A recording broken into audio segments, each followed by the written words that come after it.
Naquele tempo, disse Jesus a seus apóstolos: Não tenhais medo dos homens, pois nada há de encoberto que não seja revelado, e nada há de escondido que não seja conhecido.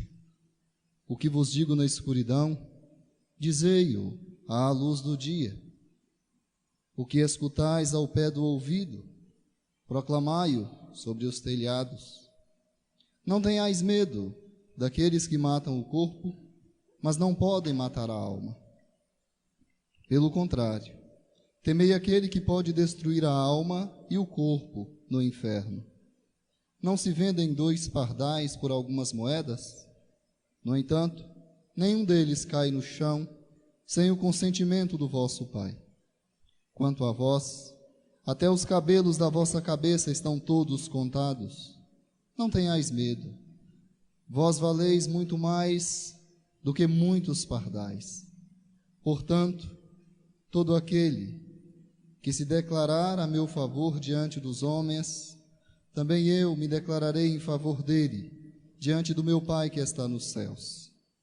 Aquele, porém, que me negar diante dos homens, também eu o negarei diante do meu Pai que está nos céus. Caríssimos irmãos, vocês que nos acompanham pelas ondas da Rádio Nova FM, pelo YouTube, Instagram, Facebook, caríssimos irmãos e irmãs aqui presentes, louvado seja nosso Senhor Jesus Cristo. Para sempre seja louvado. É uma alegria imensa estar refletindo a palavra aqui nesta comunidade, a convite do Padre Edmar. Obrigado, Padre Edmar, pela oportunidade, hoje, dia do seminarista, poder estar pregando a palavra de Deus, dia de São Luís Gonzaga, juntamente com o meu colega, Roberto, não é? Meu colega de seminário. Eu sou o Rony, na verdade, concluí os estudos no seminário no final do ano passado. Hoje resido e desenvolvo um trabalho pastoral na cidade vizinha aqui, em Itaubim, aguardando, não é, este tempo difícil que nós estamos vivendo passar, para pensarmos sobre ordenação, como que fica a nossa vida depois desta pandemia. Mas vamos à palavra, é ela que nos trouxe aqui, é ela que guia, a grande responsável por este encontro. E hoje a liturgia é forte, pesada e ao mesmo tempo provocativa. Primeiro, na primeira leitura, nós temos um homem tentando consertar um casamento. Sabe um casamento quando não dá certo? Quando uma parte é muito infiel? Quando uma parte não quer assumir o compromisso de jeito nenhum? O esposo queria, o esposo dizia o tempo todo estar presente e eu sou fiel, mas a esposa não era fiel. A esposa traía o tempo todo. A esposa sempre colocava alguém no lugar do marido. Sempre. Sempre tinha outra pessoa, no caso de Israel, outros deuses, que Israel colocava no lugar de Deus. Era para ser um casamento feliz, mas se tornou um casamento fracassado. Um casamento que ia muito mal. E eis que aparece um homem, Jeremias. E qual que é a missão de Jeremias? Tentar consertar este casamento. O objetivo, a meta, a missão de Jeremias era fazer com que a esposa voltasse a ser fiel ao esposo, ao seu esposo, que era Deus. Deus era o esposo de Israel. E Israel era a esposa de Deus. E Jeremias prega uma mensagem com o objetivo de fazer o povo no caso, a esposa, voltar a ser fiel ao esposo. A esposa, no tempo de Jeremias, era tão infiel, mas tão infiel, que um profeta contemporâneo de Jeremias estava pregando em uma outra região e chama esta mesma esposa, não com outros nomes, não com outros termos, mas de prostituta. A esposa estava traindo tanto que o profeta falou: Israel, você é uma prostituta, traindo o seu esposo, traindo o seu Deus. Era muita corrupção. O povo não estava nem aí mais para Deus. O povo já havia abandonado Deus. E qual que é a missão do profeta? A missão do profeta é levar o povo de volta para Deus. É dizer: nós temos um Deus, Israel. Nós temos alguém responsável por nós. Nós temos um pacto, nós temos uma aliança. Nós não podemos viver desse jeito. Não podemos viver adorando todos os deuses que aparecem no nosso caminho. Nós temos um compromisso com o único Deus, que é o Deus de Israel. O povo já havia esquecido quem era. E uma das principais mensagens de Jeremias era justamente essa. Como o povo já havia esquecido que, como um todo, era a esposa de Deus, Jeremias tinha que despertar a memória do povo. Despertar a memória no sentido de: quem é você, Israel? Israel, lembra o que Deus fez por nós no passado. Israel, lembra quando Deus nos libertou do Egito. Israel, lembra quantos milagres Deus já realizou na nossa vida. Israel, lembra do Mar Vermelho que Deus abriu para nós passarmos. Israel, lembra do maná no deserto. Israel, lembra da água que Deus tirou da rocha. Israel, lembra as maravilhas que Deus já fez por nós. Volta para Deus, Israel. Volta para Deus. Israel, Deus continua sendo fiel à sua missão, ao seu pacto, o pacto que ele fez conosco. Mas achem vocês, irmãos e irmãs, que Jeremias foi aceito, foi acolhido por pregar esta mensagem? Não. Foi perseguido. O salmo de hoje, que nós ouvimos, não retrata para nós como foi a perseguição de Jeremias. Engraçado que nós que pregamos a palavra de Deus, quando a gente prega uma mensagem e ninguém considera a mensagem, quando a gente prega em algum lugar e ninguém diz nada daquilo que a gente falou, a gente fica, assim, de certa forma, reflexivo. Sabe quanto tempo Jeremias pregou sem converter ninguém? Sabe quantas pregações Jeremias fez sem que ninguém se voltasse para Deus? Sem que a sua palavra fosse escutada por ninguém? Sabe, irmão, meu irmão, minha irmã, quantas vezes Jeremias subiu no presbitério, ou na praça, ou em qualquer outro lugar para pregar, sem que ninguém ouvisse a sua mensagem? Sabe quanto tempo? Jeremias pregou durante 23 anos, sem converter ninguém, sem desanimar de pregar a palavra de Deus, sem desistir de anunciar. Mas não foi fácil para Jeremias chegar a esta bonitinho, igual nós ouvimos no Salmo hoje, não. Ele pregou durante este tempo todo, mas quando chega mais ou menos ali próximo dos 20 anos, ele pensa em desistir. Ó Deus, não dá mais não. Eu prego, ninguém se converte. Eu falo da mensagem, mas ninguém escuta. Minha família, dentro da minha família tem gente querendo me matar. Eu não vou pregar mais, quero mais. Não quero mais pregar. Não quero mais saber de anunciar esta mensagem, porque não tem resultado. E eis que Deus lembra Jeremias: olha, Jeremias, não esqueça da chama, a chama que um dia foi acesa dentro de você. Não esqueça que eu te escolhi. Não esqueça que você está pregando a minha palavra. Sou eu. Se não está tendo resposta, é resposta a mim, não é a você. Continue pregando. Continue anunciando a palavra. Mesmo que você fique sozinho. Mesmo que ninguém esteja do seu lado, continue pregando a palavra. E foi isso que aconteceu com Jeremias. Foi um profeta, o profeta da solidão. Porque Jeremias viveu muitos anos na solidão. Ninguém gostava de Jeremias. Jeremias não ia em festa, ele mesmo escreve isso, não é? Não ia em festa, não ia em velório, não ia em nada. De tão chato que ele ficou. Ficou chato mesmo, inconveniente. Porque sempre pregava para o povo o arrependimento, é preciso voltar para Deus. Ninguém queria mais escutá-lo. Chega um momento que ele coloca uma canga no pescoço e diz: para vocês isso aqui é ridículo, mas estou fazendo porque Deus me mandou.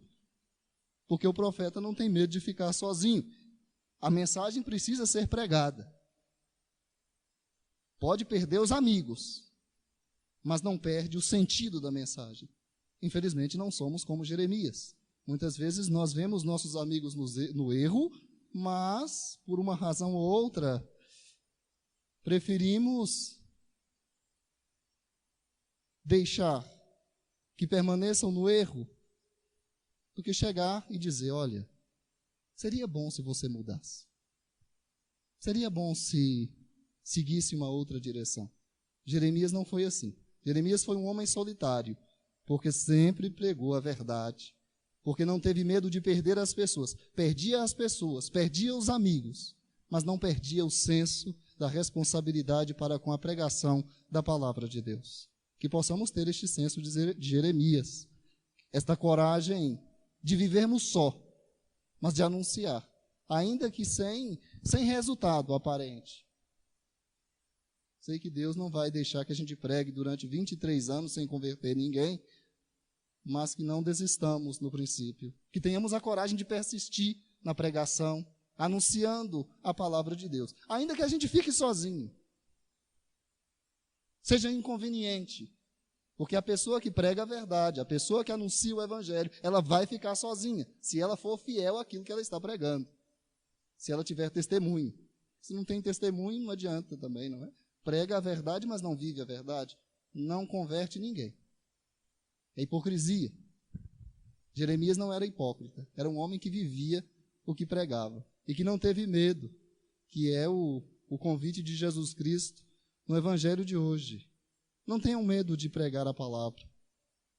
Não tenham medo de anunciar o evangelho. Lembrando que aqui Jesus Cristo está ainda... Os apóstolos aos quais Jesus Cristo está pregando ainda não haviam ido em missão, porque o evangelho deste domingo continua o que nós ouvimos domingo passado. É o princípio da missão dos apóstolos. Tanto que domingo passado nós vimos Jesus Cristo dizendo: vai pregar, mas não prega para os gentios, não prega para esse grupo, não prega para aquele grupo, porque vocês ainda não estão preparados para pregar para eles. Pregue para as ovelhas perdidas da casa de Israel. Só para estas pessoas, aqueles que não vão contestar vocês, aqueles que qualquer mensagem que chegar, eles acolherão. Preguem para as ovelhas perdidas da casa de Israel. E hoje Jesus Cristo está dizendo: não tenha medo de pregar isso que vocês estão ouvindo, não tenham medo de anunciar esta palavra, não tenham medo de perderem a vida, não tenham medo de deixarem a palavra ser ouvida por todos os cantos. Anunciem a palavra sem medo. O medo é um grande imobilizador na nossa vida. O medo nos atrapalha. Tem muita gente que tem medo de muitas coisas e sabe o quanto que o medo atrapalha no nosso desenvolvimento, até nas nossas próprias qualidades. Tem gente que tem uma voz linda para cantar, mas não canta porque tem vergonha, tem medo de colocar o talento para fora. Tem muita gente que tem diversos talentos, mas pelo medo acaba que escondendo.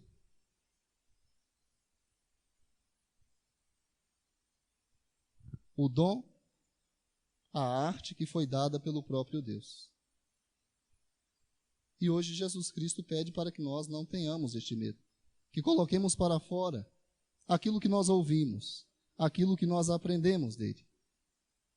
Tem gente que tem medo do escuro, tem gente que tem medo de raio, relâmpago, tem gente que tem medo do futuro, tem gente que não vive o presente com medo do futuro. A ansiedade, não é? A ansiedade é um medo exagerado do futuro. O que vai acontecer? O que vai acontecer? Medo, medo. Tem gente que não vive por medo, medo, medo. E se nós temos a certeza que Jesus Cristo está conosco, se nós temos a certeza que estamos em nome de alguém, este medo cai por terra. Mas é preciso viver como correspondendo ao convite de Jesus Cristo aos apóstolos hoje. Não tenha medo. Tenha medo somente daquele que pode impedir que você entre no céu. É Deus. Os outros, ninguém podem fazer nada a respeito do seu futuro, do que pode acontecer com você. Não tenha medo. Eu estou com você. Não tenha medo. Você está em meu nome. Não tenha medo de propagar e de pregar esta palavra que vocês estão ouvindo. Concluo com a história daquele viúvo, como é de praxe, uma ilustração para concluirmos a nossa reflexão. Aquele viúvo que perdeu a esposa, um professor jovem, e ele tinha uma filhinha de 5 anos chamada Helena, e esse professor foi com Helena ao velório da esposa. Quando chegou em casa, triste, abatido, destruído, o professor colocou Helena no quarto e apagou todas as luzes e foi se assentar na sala.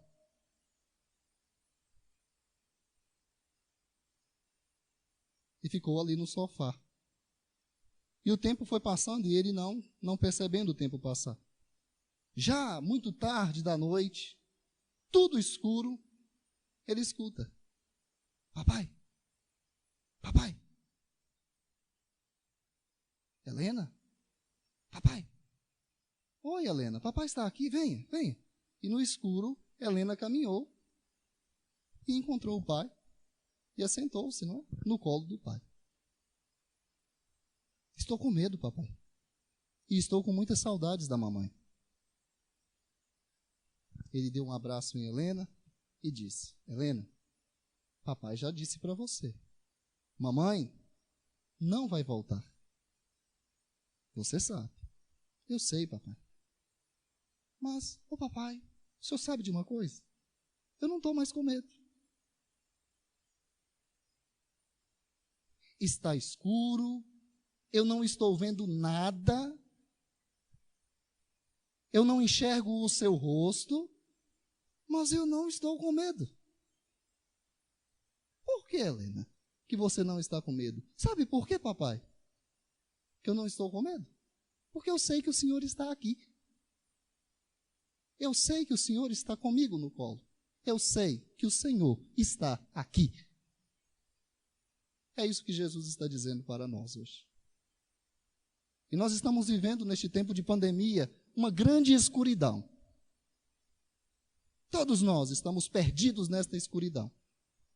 Mas não percamos esta certeza de que mesmo não vendo Deus, mesmo não vendo o rosto concreto de Deus, Ele está aqui. E é por isso que nós estamos vivendo e vivendo bem. Mesmo escondendo, mesmo com medo de tudo o que está nos acontecendo, Ele está aqui. Não tenhamos medo. Deus está no meio de nós.